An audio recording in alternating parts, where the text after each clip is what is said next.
अस्सलाम वालेकुम, मैं हूं मुनीज़े जहांगीर और आप देख रहे हैं प्रोग्राम स्पॉटलाइट। नाज़रीन, आज खैबर पख्तूनख्वा में सेनेट के होने वाले इंतखाबात में जो 11 सीटों के ऊपर होने थे, उसके अंदर अपोजिशन इत्तेहाद ने 5 सीटें जो हैं वो अपने नाम कर ली हैं और पाकिस्तान तहरीके इंसाफ ने 6 सीटें अपने नाम कर ली हैं।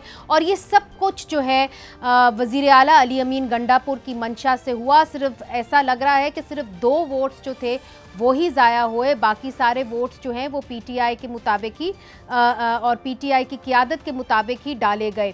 सेनेट के इंतखाबात ने तहरीक इंसाफ के अंदर जो जारी करदा ग्रोह बंदियाँ हैं उनको सामने लेके आ गए हैं। ये जितनी भी इंतखाबात हुए हैं, इससे पहले हुकूमत और अपोजिशन बिला मुकाबला इंतखाब पर तैयार हो गए थे, मगर तहरीक इंसाफ के 5 अरकान ने कल तक इंतखाबात से दस्तबरदार होने से इनकार कर दिया था। 4 अरकान ने कागजात नामजदगी वापस लेने का वक्त गुजर जाने के बाद इलेक्शन से दस्तबरदार होने का ऐलान कर दिया था। एक उम्मीदवार खुर्रम ज़ीशान ने दस्तबरदारी से इनकार कर दिया था।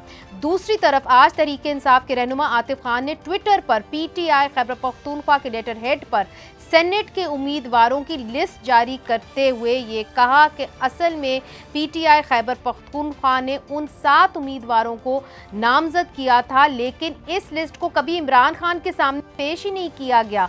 उन्होंने कहा कि आतिफ खान ने यह कहा कि उनकी जानिब से जारी की गई लिस्ट में नाराज़ उम्मीदवार इरफान सलीम और खुर्रम ज़ीशान का नाम जो था वो शामिल था, जो फाइनल लिस्ट में नहीं था।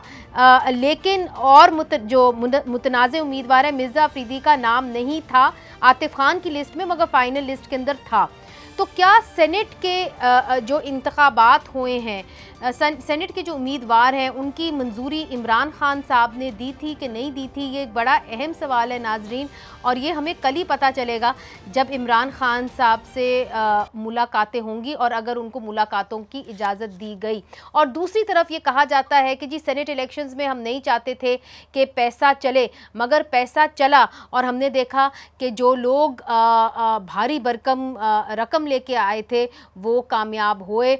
और इसके अंदर पीटीआई जो है, पीटीआई की क़यादत ख़ास तौर पे अली अमीन गंडापुर साहब जो थे, जिस किस्म की वो एक फॉर्मुलेशन चाहते थे वो सामने आई। तो इन तमाम मौज़ूआत पर बात करने के लिए हमारे साथ है आफ्ताब आलम साहब, सूबाई वज़ीर कानून खैबर पख्तूनख्वा। बहुत शुक्रिया आपने हमें ज्वाइन किया। डॉक्टर इबादुल्ला हमें जल्द ज्वाइन करेंगे, अपोजिशन लीडर हैं खैबर पख्तूनख्वा से और पाकिस्तान मुस्लिम लीग नून से मुंसलिक हैं। ज़ियाउर रहमान साहब रहनुमा हैं JUIFA के, और आपका भी बहुत बहुत शुक्रिया। सबसे पहले आफ्ताब आलम साहब, ये जो ट्वीट की गई है आतिफ खान साहब ने, आपकी ही पार्टी के एक अहम रहनुमा हैं, उन्होंने एक लिस्ट ट्वीट कर दी। उन्होंने कहा कि ये लिस्ट मैंने फराहम की बैरिस्टर गौहर को और सलमान अकरम राजा को। ये फैसला था खैबर पख्तूनख्वा पीटीआई का और उन्होंने ये नाम जो है फाइनल किए थे सेनेट के, मगर ये लिस्ट इमरान खान तक पहुंचाई नहीं गई। तो बैरिस्टर सैफ जो हैं वो मिलने गए थे इमरान खान साहब को लिस्ट लेके, तो क्या वो लिस्ट नहीं लेके गए खैबर पख्तूनख्वा हुकूमत की? जी बिस्मिल्लाहिर्रहमानिर्रहीम, बहुत शुक्रिया जी। इस तरह है, ये लिस्ट और ये ट्वीट इस मौके के ऊपर मैं ये समझता हूँ कि हमें भी काफ़ी हैरानी हुई।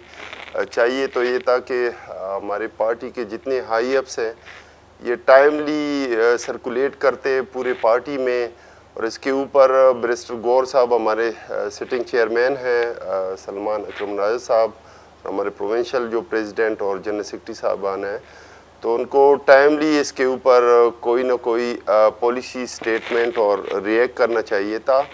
जब वो लिस्टें सर्कुलेट हुई जिनके नाम प्रायोरिटी लिस्ट में अभी कंसिडर हुए हैं और मेरे ख्याल तकरीबन फाइनल भी हो चुके हैं, अभी इलेक्ट भी हो चुके हैं। अच्छा, इस तरह है।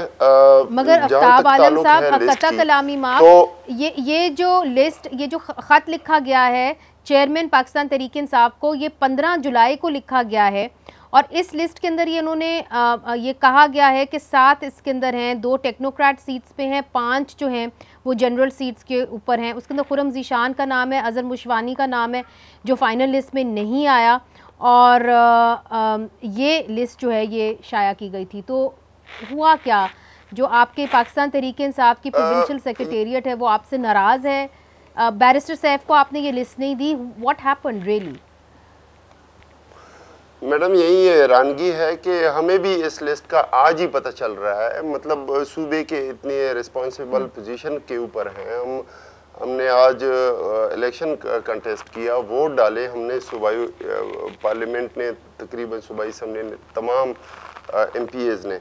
तो यही तो हमारी हैरानगी की बात है कि 15 जुलाई को एक लेटर सर्कुलेट होता है। लेकिन बहरहाल जो बात है बुनियादी तौर पे आपको भी हो सकता है वो कन्वे कर दी गई हो कि खान साहब ने लास्ट टाइम, चूंकि ये इलेक्शन 2024 से पोस्टपोन हो रहा है, आपको पता होगा कि फिर रिजर्व सीट का इशू बना, फिर वो हाई कोर्ट में और सुप्रीम कोर्ट में जो है पेंडिंग था, और बाद में उसके ऊपर 26 अमेंडमेंट की भी उसका भी इंतज़ार किया गया, और उसके बाद जो इनकी कॉन्स्टिट्यूशनल बेंचेस बनी तो उससे नज़रसानी की गई। तो मेरे कहने का मकसद ये है कि इसमें तकरीबन साल से ज़्यादा का अरसा गुजरा है। लास्ट टाइम जो सेनेट इलेक्शन था तकरीबन वो तो होने वाला था, लेकिन एट द 11th आवर जो है वो पोस्टपोन किया गया। तो उसमें जो लिस्ट खान साहब से शेयर हुई थी, उनकी प्रायोरिटी लिस्ट थी, तो हमें कन्वे किया गया तकरीबन तमाम पार्टी को, और मेरे ख्याल में इसके ऊपर तमाम पार्टी की कॉन्सेंसस है बशमूल हमारी सूबाई क़ियादत के। लेकिन हमें आज हैरानगी हुई है लेटर देखकर और ये ट्वीट्स देख के, हमें भी हैरानगी हुई जिस तरह आपको हुई। नहीं, मैं कहने का मकसद मेरा क्या है कि लास्ट टाइम जो प्रायोरिटी लिस्ट था सिर्फ उसमें एक ही प्रायोरिटी में चेंजेस हुई। इरफान सलीम साहब को 4th पोजीशन से 5th पे किया गया, और 5th पोजीशन पे कादरी साहब को उनको 4th पोजीशन पे लाएगा। तो ये हमारा पुराना प्रायोरिटी लिस्ट था, और हमें जो कन्वे किया गया था वो फिर से मैं चाह रही हूँ कि बाकी गेस्टों को भी शामिल करूँ, वो भी हमारे प्रोग्राम में चूँकि शामिल होने आए हैं। तो ज़िया साहब, आपकी जानिब जो आफ्ताब साहब बात कर रहे हैं और वो ये कह रहे हैं कि जी मुझे भी ताज्जुब हुआ कि किस तरीके से पाकिस्तान तहरीके इंसाफ की प्रोविंशियल सेक्रेटेरिएट खैबर पख्तूनख्वा ने आज एक लिस्ट शाया कर दी और कहा कि हमें पता नहीं कि इमरान खान साहब तक पहुंची कि नहीं पहुंची। आपने तो ये इलेक्शन लड़ा है, कल को ट्यूसडे को इमरान खान साहब कह देते हैं कि जी ये लोग तो हमारे वो थे ही नहीं जिनको मैंने नामजद किया था, तो ये इलेक्शन मुतनाज़ नहीं हो जाएगा? हाँ, बहुत शुक्रिया मुनीज़े, मैं आपका शुक्रगुजार हूँ, और मैं आपके प्रोग्राम की वसादत से आज होने वाले इलेक्शन में कामयाब उम्मीदवारों को मुबारकबाद भी देता हूँ, बिलखुसूस जमीयत उलमा के जो उम्मीदवार कामयाब हुए हैं।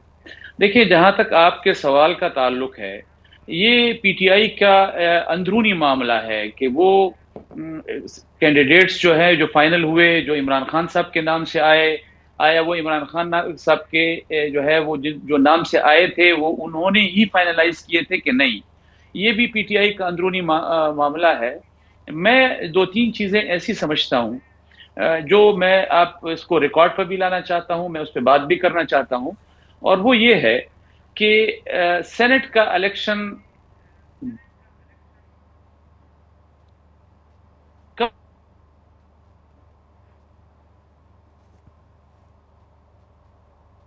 के मुताबिक और अपने हिस्से के मुताबिक अपना वोट भी जो है वो लिया है, अपने उम्मीदवार भी कामयाब किए हैं। अलबत्ता यानी आप देखें 53 सीटों पर अपोजिशन ने 5 नशिस्तें हासिल की हैं, और तकरीबन 90 से ऊपर की नशिस्तों पर हुकूमत ने 6 जो है वो नशिस्तें हासिल की हैं। तो इस लिहाज से तो अपोजिशन ने एक बड़ी कामयाबी हासिल की है, और अपोजिशन इस पर जो है वो मुबारकबाद की भी मुस्तहक है। लेकिन क्या ये लिस्ट इमरान खान साहब की तरफ से थी, नहीं थी, इस पर मैं 2-3 दिन पहले भी बात कर चुका हूं कि ये पहला इशू नहीं है, इकलौता इशू नहीं है। आप देखें, तहरीकों के हवाले से तारीख पर जब बात हुई तो इमरान खान साहब की तरफ से बात आई कि जी 5 अगस्त तक जो है उसको आपने तहरीक को बामी उरूज तक पहुंचाना है। फिर खैबर पख्तूनख्वा के वज़ीर आला ने कहा कि नहीं 90 दिन, फिर उसकी तरदीद हुई। तो ये पहला मौका नहीं, कल ये अभी ये चीजें फाइनलाइज होना बाकी हैं कि क्या ये चीजें, ये नाम इमरान खान साहब की तरफ से आए थे कि नहीं। लेकिन आतिफ खान साहब की ट्वीट से एक बात साबित हो गई है कि PTI बहैसियत पॉलिटिकल जमात के और PTI बहैसियत हुकूमत के वो एक पेज पे नहीं। अच्छा, अब डॉक्टर इबाद साहब ने भी हमें ज्वाइन कर लिया है, ऑपोजिशन लीडर हैं खैबर पख्तूनख्वा से और पाकिस्तान मुस्लिम लीग नून से मुंसलिक हैं। डॉक्टर इबाद साहब, आपने पाकिस्तान तहरीक-ए-इंसाफ को एक तरह से राम कैसे किया कि इस फॉर्मूले के ऊपर आ जाएं 6 और 5 के, चूँकि वो बाआसानी से इससे ज़्यादा सीटें लेके जा सकते थे। तो क्या ऐसे लेन देन हुआ है कि पहले से ही आप लोगों ने फैसला कर लिया और आज जो इंतखाब हुए वो आपके फॉर्मूले के जो आपने पहले तय किए हुए थे उसके तहत ही हुए? शुक्रिया जी। मैं आपके साथ जो मेरे कुलीग है उसको भी सलाम देता हूँ, मुबारकबाद भी पेश करता हूँ। आफ्ताब साहब है मेरे ख्याल में, जो रहमान साहब हैं। ये मैं अगर ये कहूँ कि ये फर्स्ट टाइम ये है कि ये फार्मूला मैंने फ्लोट किया था। एक हफ्ता पहले एक तजवीज़ मैंने दी थी गवर्नमेंट को, और एक नीति से और एक पॉजिटिव सोच के साथ कि हमारे सूबे की असम्बली का बदकिस्मती से ट्रैक रिकॉर्ड जो है स्पेशली सेनेट में वो कोई खुशाइंद नहीं है। हमेशा इधर हास्टेरियन का बाजार लग जाता है, हमेशा इधर बिलियनियर आकर अपसेट करते हैं, और एक बदनुमा दाग भी था। तो मैं तो इस पॉजिटिव सोच के साथ मैंने ये फ्लोट किया, एक तजवीज़ दी गवर्नमेंट को कि बज़ाहिर नंबर में आप ज़्यादा है तो आप 6 सीटें ले लें, अपोजिशन को 5 दे दें। तो वो गवर्नमेंट ने एक्सेप्ट किया। हम बैठ गए। ये बातें जो अभी आप कर रही थी इनके साथ, आफ्ताब आलम जो मेरा भाई है ये बात कर रहे थे, जिया साहब बात कर रहे थे कि अंदर से वो टिकट किसने इशू किए, कौन नाम है, ये मैं कंसर्न नहीं हूँ उसका। मैं तो गवर्नमेंट अपोजिशन की बात कर रहा हूँ। तो उस पर ये गवर्नमेंट से जो बात हुई, सीएम से जो मेरी नशिस्त हुई, उसके बाद जो कुछ हुआ तो फिर वो हमने ड्रैग किया पॉलिटिकल पार्टी की लीडरशिप को, क्योंकि सीएम की अपनी एक और डिजिग्नेशन है, लेकिन साथ साथ इनके चेयरमैन कौन है, बैरिस्टर गौहर साहब है, उसकी प्रेस टॉक मौजूद है, प्रेसर मौजूद है, उसने ऑन किया। इसके इंफॉर्मेशन सेक्रेटरी ने ऑन किया, इसके जनरल सेक्रेटरी भी हमारे साथ ऑन बोर्ड रहे। तो मेरा जो वही जो था उस पर ये आप वाली बात की किस तरह मैंने कन्विंस किया, मैंने जो इधर ट्रैक रिकॉर्ड है सूबे का उस वजह से मैंने कन्विंस किया कि ये हम दोनों के लिए विन विन सिचुएशन है। आज जो हम बैठे हैं ये आफ्ताब साहब पीटीआई से है, तो ये भी इस पर खुश है कि जो कुछ हुआ, और हम भी खुश है, पोजीशन भी खुश है कि एक सीट आधा ऊपर नीचे गया। ये मगर डॉक्टर इबाद साहब हम कैसे मान दें कि आपकी मोहब्बत में उन्होंने एक सीट वैसे ही छोड़ दी, कम से कम एक सीट उन्होंने छोड़ी है आपके लिए। ये कह रहा हूँ मैं इसमें आज मैं कोई, हालांकि मैं पोजीशन में हूँ, ये आफ्ताब साहब को पता है कि मैं किस तरह इनकी जो परफॉर्मेंस है उस पर क्वेश्चन मार्क को किस तरह मैं रेस करता हूँ। कल भी करूँगा, कल भी अपोजिशन था, आज भी अपोजिशन हो, आने वाले कल में भी अपोजिशन हो। इसके परफॉर्मेंस के हवाले से, गवर्नेंस के हवाले से, कॉम्पिटेंसी कितनी है, ये अलग चीज़ है। लेकिन आज जो कुछ कमिटमेंट हमारी हुई, आपके मुख्तलिफ चैनल्स जब मुझसे इंटरव्यू ले रहे थे तो वो भी ये क्वेश्चन मार्क कर रहे थे कि आप किस तरह ट्रस्ट करते हो कि पीटीआई यूटर्न नहीं लेगी। तो आज इसने एटलीस्ट इस काम में साबित किया कि यूटर्न ना लेकर उस फार्मूले के तहत हम चले, और आज दोनों के लिए विन विन सिचुएशन है। तो ये इस सूबे के तारीख में फर्स्ट टाइम हुआ है। आपके नॉलेज में ला दूं कि ये first time in the history of Pakhtunkhwa ये हुआ है। और ये मैंने जो इसके पीछे जो बिहाइंड जो कुछ है, जो मेरी सोच है वो ये है कि मैं चाहता हूँ कि पॉलिटिकल वर्कर के लिए बदकिस्मती से स्पेस कम होती जा रही है। तो अगर इस तरह एक दूसरे को मैंडेट को हम तस्लीम करें, कंसेंसस से हो, तो पॉलिटिकल वर्कर ही सेनेट जाएंगे फ्यूचर में भी। ठीक है सर, ये जो आपका थॉट प्रोसेस है, ये जो आप कह रहे हैं कि जी पॉलिटिकल वर्कर जो है वो आगे जाए, इसके ऊपर आज बहुत सारे सहाफ़ी भी और जो खैबर पख्तूनख्वा में बैठे दानिश्वर हैं वो सवाल कर रहे थे आप तीनों पार्टियों से।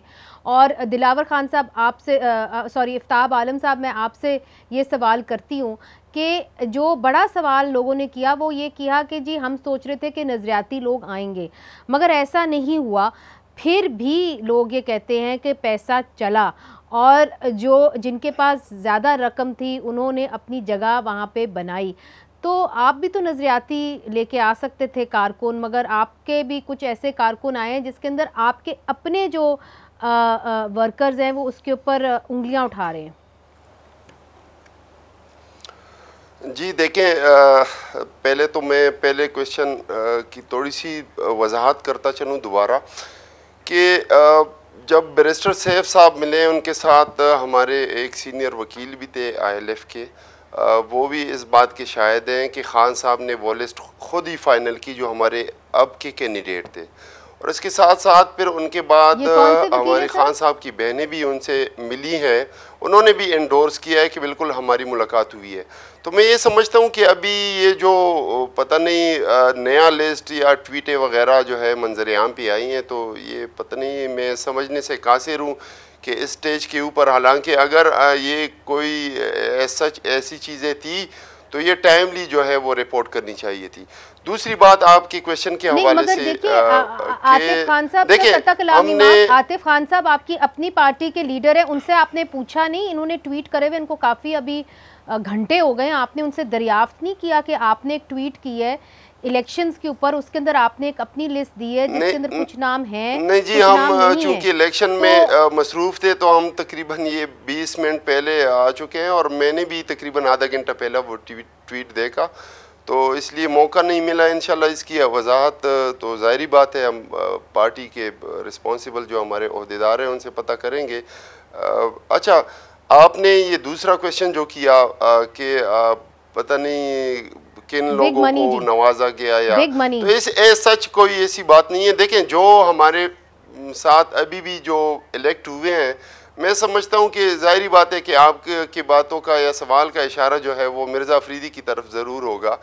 तो जावेद हमारे मिर्ज़ा अफरीदी साहब जो हैं उनकी भी कुर्बानियाँ हैं, ऑलरेडी वो एक सफ़र कर चुके हैं इस पार्टी में खान साहब के साथ काफ़ी जगहों पे, और खान साहब ने ख़ुद उनको नॉमिनेट किया। और इसके साथ साथ बाकी जो हमारे कैंडिडेट है, कादरी साहब आप देख लें, अरे मुराद सईद साहब देख लें, तो उनको आप ये नहीं कह सकते कि वो पैसों की बलबूते पे यहाँ पे पहुँचे हुए होंगे या कैंडिडेट बने होंगे। तो मैं ये समझता हूँ कि देखें, इसमें कोई शक नहीं है कि जो डिज़र्विंग या डिज़ायरिंग कैंडिडेट हमारे थे वो उनकी भी कुर्बानियाँ थी, उनका भी हक बनता था।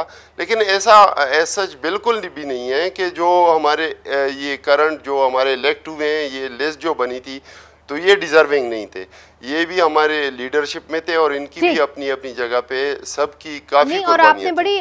आपने बड़ी अहम बात बताई है, आपने बताया कि मिर्ज़ा अफरीदी का नाम खुद इमरान खान साहब ने फाइनलाइज किया था। तो ज़िया साहब आपसे भी पूछ लेती हूँ कि दिलावर खान का नाम खुद मौलाना फजल रहमान साहब ने फाइनल किया था? देखिए मुनीज़, मैं पहले एक जुमले का इजाफा करते चलूँ। मेरे दोनों भाई हैं, आफ्ताब भाई और इबाद भाई, दोनों मेरे भाई हैं। मैं इबाद भाई को मुबारकबाद तो ज़रूर दूंगा कि वो इस फार्मूले पर लेकर आए हुकूमत को, लेकिन मैं बसद एहतराम उनसे इख्तलाफ करूंगा कि ये विन विन पोजीशन दोनों के लिए नहीं है। गर्चे ये खुशायंद बात है कि सब कुछ इत्तेफाक राय से हुआ है, ये खुशायंद है, और यहाँ पर एक बाजार नहीं लगा, ये भी खुशायंद बात है। लेकिन मैं जो इख्तलाफ बसद एहतराम करना चाहता हूँ कि विन विन पोजीशन हुकूमत के लिए नहीं है, विन विन पोजीशन अपोजिशन के लिए है। उन्होंने अपने हिस्से के मुताबिक जो है वो सीटें ली हैं, हुकूमत ने अपनी एक सीट जो है वो अपने हिस्से के मुताबिक नहीं ली, तो दोनों को विन विन पोजीशन में शुमार नहीं किया जा सकता। जहां तक आपने एक दूसरा सवाल किया, देखें मैं जमीयत उलमा इस्लाम के एक कारकुन की हैसियत से आपके सामने बात रख सकता हूँ, बाकी इबाद भाई भी अपनी पार्टी का मौक़िफ़ दे सकते हैं, आफ्ताब भाई दे रहे हैं, वो भी अपना दे सकते हैं। हमारे पास 18 सीटें थी सूबाई असम्बली में, 18 मेंबरान MPs, और उससे हम एक जनरल की सीट निकाल सकते थे 18 मेंबरान पर, और हमने उस कंफर्म सीट पर जिस शख्स को टिकट दिया उसका नाम है मौलाना अताउल हक दरवेश। वो एक गरीब आदमी है, एक गरीब मौलवी है, एक गरीब नजरियाती कारकुन है, और हमारे JUI का सूबाई जनरल सेक्रेटरी है। जहां तक दिलावर खान साहब की बात है, देखें 49 पे और 50 पर एक बंदे ने कामयाब होना है, एक सीट पे कामयाब होना है, और आपके पास लोग हैं 18। अब आपको अपोजिशन के वोट चाहिए, वो रिस्क वाली बात है, आपको वो वोट मिलते हैं नहीं मिलते। तो दिलावर खान साहब को रिस्क की सीट दी गई, कंफर्म सीट जो है वो एक गरीब मौलवी को दी गई, ये जमीयत उलमा इस्लाम का एजाज है, और ये मौलाना फजल रहमान साहब के बाकायदा उनकी मंजूरी से हुआ। और बाकी देखें, इस हवाले से जमीयत उलमा इस्लाम का स्टांस बिल्कुल क्लियर है कि एक गरीब मौलवी जो है उसने पूरे केपी की असेंबली के सेनेटर्स का पर्दा रखा है, कि पूरे ऐवान में अगर कोई एक गरीब आदमी है तो वो जमीयत उलमा इस्लाम। चले, अच्छी बात है कि नज़रियाती लोग जो हैं वो सेनेट के अंदर आएँ। बहुत कम नज़रियाती लोग हम देखते हैं, मगर आपकी पार्टी से निकले हुए तला महमूद साहब जो हैं वो पीपल्स पार्टी में गए हैं। उनके बारे में पूछेंगे। मुझे पता है डॉक्टर इबाद साहब पाकिस्तान पीपल्स पार्टी की तर्जुमानी तो नहीं कर रहे, मगर बहरहाल जॉइंट अपोजिशन के वो कैंडिडेट थे, उनसे ये सवाल करेंगे। एक छोटा सा वक्फा शामिल करते हैं और फिर इनसे ये भी पूछेंगे कि क्या जो ये अकट है ये सिर्फ सेनेट के इलेक्शंस तक ही था? बहुत सारे मसले हैं खैबर पख्तूनख्वा में, क्या ये अकट आगे चल सकेगा? ये सब कुछ वक्फे के बाद।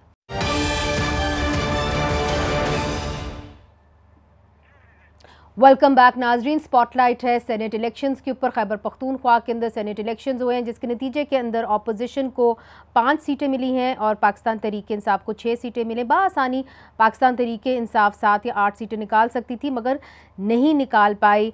अपोजिशन लीडर हमारे साथ मौजूद हैं। डॉक्टर इबाद साहब, आप तो पाकिस्तान मुस्लिम लीग नून की तर्जुमानी करते हैं, मगर हैवी वेट्स आए आपके अपोजिशन इत्तेहाद से, जिस तरह के तला महमूद साहब वो JUIF से निकल के पाकिस्तान पीपल्स पार्टी में गए। तो नज़रियाती सियासत या जो आपने कहा कि पैसे नहीं चलेंगे, तो पैसे शायद ना चले वो हम तो नहीं कह सकते, जाहिर है, मगर ज़रूर आप तीनों जमातें जो हैं PTI, JUIF और पीपल्स पार्टी, आप भी साथ ही थे, आप लोग हैवी वेट्स लेके आए हैं जहाँ तक पैसों का सवाल है। ये बिल्कुल आपने वो ज़बरदस्त क्वेश्चन किया। पहले ये जो मेरे भाई कहते रहे, ये पुराना ट्रैक रिकॉर्ड अगर आप देख ले तो सिर्फ पैसे वाले आ रहे थे। तो मैंने ये कहा कि फॉर द फ्यूचर अगर एक दफ़ा हम कंसेंसस से चले तो फॉर द फ्यूचर ये लोग भी आएंगे, पॉलिटिकल वर्कर आएंगे। मैंने ये बात की। ये ऑलरेडी फ्लोटेड कैंडिडेट थे, इस पर मैं बात नहीं करता कि किस पार्टी का क्या है, वो हर पार्टी अपना जवाब देगा। हमने तो एक पॉलिटिकल वर्कर को इलेक्ट किया है अपनी पार्टी की तरफ से जो है। बाकी पार्टीज है वो तला महमूद साहब, वो भी माशाल्लाह ठीक ठाक हैं। डॉक्टर इबाद साहब वो भी कोई कम तो नहीं है। नहीं, वो पैसा दूसरी चीज है, but he is political worker. वो 5 साल डिस्ट्रिक्ट नाजिम रहा है। हम एक पॉलिटिकल फैमिली है, पॉलिटिक्स करते हैं, सिर्फ कारोबार नहीं करते कि ये सीट के लिए आए। तो मैं पॉलिटिक्स में हूँ 25 साल से, अभी मुकाम साहब पॉलिटिक्स में 25 साल से। तो हम एक पॉलिटिकल फैमिली है, पॉलिटिक्स ही कर रहे हैं। और उसी वक्त यही था जो हमारा नंबर 9 था। कोई और हमने और अपने जो हमारे सीनियर स्लॉट है इस सूबे में, मुर्तज़ा साहब हमारे जनरल सेक्रेटरी है, हमने उसको रिक्वेस्ट की कि आप कंटेस्ट कर रहे हैं, आपका राइट बनता है। उसने कहा नहीं, उस वक्त नंबर 9 था हमारा। फिर हमने साबिर शाह साहब को रिक्वेस्ट की, फिर हमने ताज साहब ने कागजात जमा किए थे, हमने कहा आप भी कंटेस्ट कर ले। ये अगर आप चेक कर ले तो ये हमारी पार्टी ने मजबूरन हमें कहा कि आपको एक सीट निकालनी होगी, जिसको भी फ्लोट करना है। तो हमें मजबूर करके नियाज कैंडिडेट बना हमारा। एक तो ये मैं क्लियर करता हूँ, दिस इज ऑन रिकॉर्ड। उस वक्त हमारे 9 सीट्स थे, 9 MPs थे। लेकिन ये मैंने फ्यूचर के लिए कहा है कि फर्स्ट टाइम ये इधर हुआ है। तो मैं सोच रहा हूँ कि फ्यूचर के लिए ये अगर ये एक दूसरे के मैंडेट हम तस्लीम करें तो ये अपसेट्स पर नहीं होंगे और पॉलिटिकल लोग ही आएंगे। ये अलग स्टोरी है। पीपल्स पार्टी ने किसको फ्लोट किया, JUI ने किसको फ्लोट किया। ये दिलावर खान साहब पहले जो सेनेटर बने हमारे टिकट पर बने थे, आपको याद होगा। ये तला महमूद साहब जो बार बार बने थे, ये JUI के टिकट पर बने थे। ये अलग एक डॉक्टर इबाद साहब, अब ये भी सवाल बड़ा अहम हो गया क्योंकि आप ऑपोजिशन लीडर हैं सर, कि ये जो अकट है ये सिर्फ सेनेट इलेक्शंस तक ही महदूद होगा या और बड़े मसले हैं? हमने देखा कि लोअर दीर के अंदर बहुत बड़ा जलसा हुआ और उन्होंने कहा कि यहाँ पे हम किसी भी मिलिट्री ऑपरेशन के खिलाफ हैं। फिर हमने देखा क्वाडकॉप्टर अटैक्स हुए वजीरिस्तान के अंदर, बाजौड़ के अंदर हमने देखा है कि हालात ख़राब होते जा रहे हैं। तो क्या जो जॉइंट अपोजिशन है वो हुकूमत के साथ इत्तेहाद जो है ये आगे भी बढ़ेगा पीस एंड सिक्योरिटी के हवाले से, कि सेनेट इलेक्शन तक ये कट था? नहीं, ये मैं क्लियर करता चलो कि मैंने स्टार्ट से, आप पूछ भी सकती हो, ये आफ्ताब आलम साहब तशरीफ रखते हैं, इनसे आप पूछ भी सकती हूँ। जो फर्स्ट मैंने इलेक्शन कंटेस्ट किया, CM का जो फर्स्ट स्पीच मेरा उठाकर देख ले, मैंने कहा कि मिनिमल एजेंडा पर जो पूरे सूबे की इश्यूज है उस पर हम आपके साथ है, साथ चलने के लिए तैयार है। लेकिन अपोजिशन करना हमारा राइट है। ये आपने जो बात की कि लाइन ऑर्डर सिचुएशन, ये असम्बली रिकॉर्ड आप उठा ले, मैंने सौदा पकाए कि खुदा के लिए इस लाइन ऑर्डर पर डिबेट होनी चाहिए और वो है प्राइम रिस्पॉन्सिबिलिटी गवर्नमेंट की। तो किसी ने इस पर, ये मैं हैरान हूँ, आप और असम्बली की कार्रवाई उठाकर देख ले, 90% हमारी डिबेट हुई सीएम अबडक्शन पर, डी चौक में लाइट किसने बंद की, फला जगह शिलिंग किसने की, ठीक, खान साहब के साथ इसमें डिबेट ही नहीं हुई। ठीक है, मैंने ठीक, डॉक्टर बाद साहब आपकी बात, आपकी बात सामने आ गई। 2 मिनट सुन ले। अभी उस वक्त मेरे पास रिक्विजिशन का नंबर ही नहीं था, अब मेरे पास आ गया रिक्विजिशन का नंबर। फर्स्ट रिक्विजिशन मैं करूंगा इंशाल्लाह इस सेशन को लाइन ऑर्डर के हवाले से, और उस पर हम डिबेट करेंगे। फर्स्ट टाइम ये 1.5 साल में होगा, ये नहीं कर रहे थे, मैं करना चाहता हूँ। ये रियल इशू नंबर 1 है इस सूबे का। अच्छा, ये आपने बड़ी अच्छी बात कर दी कि ये इशू नंबर 1 है। ज़ियाद साहब से भी मैंने पूछना है। ज़ियाद साहब, ये बताइए कि जिस तरह डॉक्टर बाद साहब कह रहे हैं कि पीस एंड सिक्योरिटी के ऊपर हम मामलात इकट्ठे चलाएंगे, तो अब क्या आपकी एक अच्छी अंडरस्टैंडिंग डेवलप हो गई है? चूँकि पहले आपकी नहीं थी वज़ीर आला अली अमीन गंडापुर के साथ, मगर अब चूँकि फॉर्मूले के तहत ही रिज़ल्ट आया सेनेट इलेक्शंस का, तो अब आपको लगता है कि मामला ज़्यादा अच्छी तरीके से आप चला सकेंगे? ज़ियाद साहब देखिए मुनीज़े, 2-3 इश्यूज ऐसे हैं कि जो बहुत अलार्मिंग हैं हमारे सूबे में।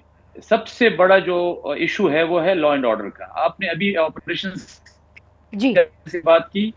देखें, ऑपरेशंस के नताइज को अगर हम देख लें, क्या इससे पहले सूबा खैबर पख्तूनख्वा में और कबायली इलाकों में होने वाले ऑपरेशंस कामयाब रहे हैं? क्या उनके नताइज इस उसके हैं, लेवल के हैं कि उन पर एतबार किया जा सके? क्या ये हम पाकिस्तानी और खासकर केपी के अवाम को ये इतबार दे सकते हैं, ये एतमाद दे सकते हैं कि ये पहले जो ऑपरेशंस हुए थे वो, उसको भी तो कामयाबी का ऐलान किया गया था, वो क्यों नाकाम हुए? दोबारा ऑपरेशंस की जरूरत क्यों पेश आई? लेकिन आज इस वक्त जब आप और हम बात कर रहे हैं, आप दीर की बात कर रही हैं, आप देखें स्वात में देख लें, स्वात के लोग निकले और उन्होंने ऑपरेशंस को मुस्तरद किया।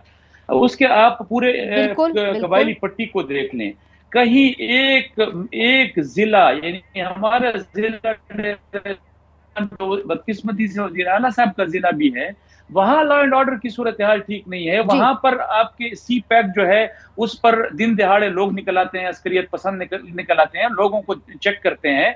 तो इसको एड्रेस करना पड़ेगा सूबाई हुकूमत को। यहाँ करप्शन के इश्यूज हैं, उनको एड्रेस करना पड़ेगा। एक एक जिले से 40-40 अरब का स्कैंडल का केस निकल आता है, तो इसको कौन एड्रेस करेगा? अगर सूबाई हुकूमत इन मसाइल को एड्रेस करती है तो अपोजिशन तो हमेशा उसका रोल ही यही रहा है कि उसने इन चीजों को उठाना है, हुकूमत के नोटिस में लाना है और हुकूमत को कहना है कि आप इन इश्यूज को एड्रेस करें। जी, आपने 2 बड़े अहम सवालात उठाए हैं ज़ियाद साहब, डॉक्टर इबाद साहब ने, और वो पीस एंड सिक्योरिटी, अमन व अमान की सूरत हाल जो खैबर पख्तूनख्वा में तेज़ी से बिगड़ती जा रही है, इसका जो है इल्ज़ाम सूबाई हुकूमत वफाक पे डालती है और वफाक सूबे के ऊपर डालती है। तो आफ्ताब साहब से पूछेंगे कि इस बिगड़ती सूरत हाल का क्या करेगी हुकूमत। एक छोटा सा वक्फा लेते हैं और फिर इसके ऊपर अपनी नज़र दोहराते हैं।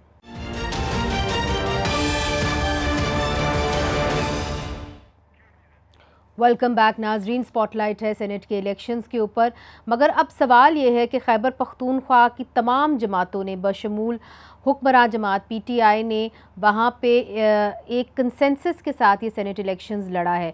तो अब सवाल उठता है कि ये अकट सिर्फ सेनेट इलेक्शंस तक ही था, और इधर डॉक्टर इबाद साहब जो अपोजिशन लीडर हैं, पाकिस्तान मुस्लिम लीग नून से मुंसलिक हैं, और ज़ियाउर रहमान साहब JUIF से, वो कहते हैं कि जी इस वक्त जो खैबर पख्तूनख्वा में लॉ एंड ऑर्डर की सिचुएशन वो बहुत ख़राब है और इसका ज़िम्मेदारी जो है वो प्रोविंशियल गवर्नमेंट को लेनी चाहिए। तो आफ्ताब साहब, जिस तरह के इबाद साहब भी कह रहे थे कि इसके ऊपर कोई डिबेट ही नहीं आप करते असेंबली के अंदर, तो कम से कम आप डिबेट के ऊपर तो पहल करें लॉ एंड ऑर्डर पर। जी सॉरी, मैंने आपका क्वेश्चन जो है वो आधा सुना कि हेडफोन्स में थोड़ा सा इशू चल रहा है। अच्छा, लॉ एंड ऑर्डर के हवाले से मुझे इबाद साहब कह रहे थे कि आप कम से कम असेंबली में डिबेट तो करें लॉ एंड ऑर्डर पर। जी बिल्कुल, असेंबली में तो बारहा इसके ऊपर डिबेट भी हो चुकी है। इबाद साहब को इसका बखूबी इल्म है इसके ऊपर। लेकिन देखें, डिबेट के ऊपर तो मामलात हल ठीक है, हम एक चीज़ जो है वो हाईलाइट कर सकते हैं, लेकिन वो ज़ाहिरी बात है कि मसला जो है वो ग्राउंड पे ही हल होना है। जिस तरह लॉ एंड ऑर्डर के मसाइल बन चुके हैं, तो मैं अगेन वही कहना चाहूँगा कि खान साहब की जब फेडरल गवर्नमेंट आई तो हमारे इलाकों में बिल्कुल अमन व अमान आ गया, ना ड्रोन अटैक्स थे, तालिबान भी गायब हो गए हैं, सारे लोग जो है पता नहीं ज़मीन उनको निकल गई, किधर चले गए। अचानक जो है फिर से वो इंसर्जेंसी जब रेजीम चेंज हो जाता है उसके बाद जो है वो सर उठा लेती है, फिर मामलात भी शुरू हो जाते हैं। अब यकीन करें, हमारी फोर्सेस, हमारी पुलिस तो बड़ी कुर्बानी दे रही है, इसमें कोई शक नहीं है। कल भी परसों हमारे DPO हंगू जो मेरे डिवीज़न में फॉल करता है, तो उनको बुरी तरीके से ज़ख्मी किया गया और वो बिल्कुल बाल बचे। तो आफ्ताब साहब, कत्ता कलामी माफ के प्रोग्राम का वक्त बिल्कुल थोड़ा सा रह गया। एक सवाल आपसे बड़ा ज़रूरी पूछना था जो तमाम लोग सर पूछना चाह रहे थे, और वो यही थी कि जो मुराद सईद साहब को आपने टिकट दिया है, तो मुराद सईद साहब क्या हल्फ उठाने आएंगे सेनेट इलेक्शंस में, और अगर सेनेट के अंदर इस्लामाबाद में, और अगर नहीं आएंगे तो आपने अपनी सीट ज़ाया नहीं कर दी? नहीं जी, बिल्कुल इंशाल्लाह ज़रूर आएंगे, और वो मंजर आम पे भी आएंगे, और इंशाल्लाह डंकी की चोट पे सियासत भी करेंगे। ये उनका अपना मुल्क है, किसी माई का लाल जो है उसको अपने जो अपना हक है उसको एक्सरसाइज करने से कोई नहीं रोक सकता। इंशाल्लाह हम खान के सिपाही हैं और उनके साथ शान बशाना इन फोर्सेस के साथ, इन ताकतों के साथ जो कि इस मुल्क में लाकानूनियत और आईन की पामाली का बाजार अच्छा, डॉक्टर बाद साहब, इधर आफ्ताब साहब ने कहा कि वो डंके के चोट के ऊपर आएंगे। सिर्फ आपसे ये पूछना है कि क्या आप उनको अरेस्ट करेंगे, क्योंकि उनके खिलाफ अरेस्ट वारंट्स भी इशू हुए हुए हैं?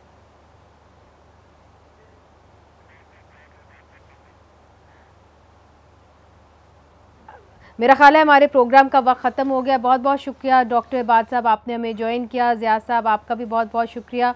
आफ्ताब आलम साहब, आपका भी बहुत शुक्रिया। नाजरीन, हमारी नज़र रहेगी सेनेट इलेक्शंस के ऊपर। इसके बाकायदा रिज़ल्ट आ चुके हैं, मगर इसके क्या दूरस नताइज होंगे हम नज़र रखेंगे इसी स्टोरी के ऊपर। मुनीज़ जहांगीर को इजाज़त दीजिए। खुदा हाफ़िज़।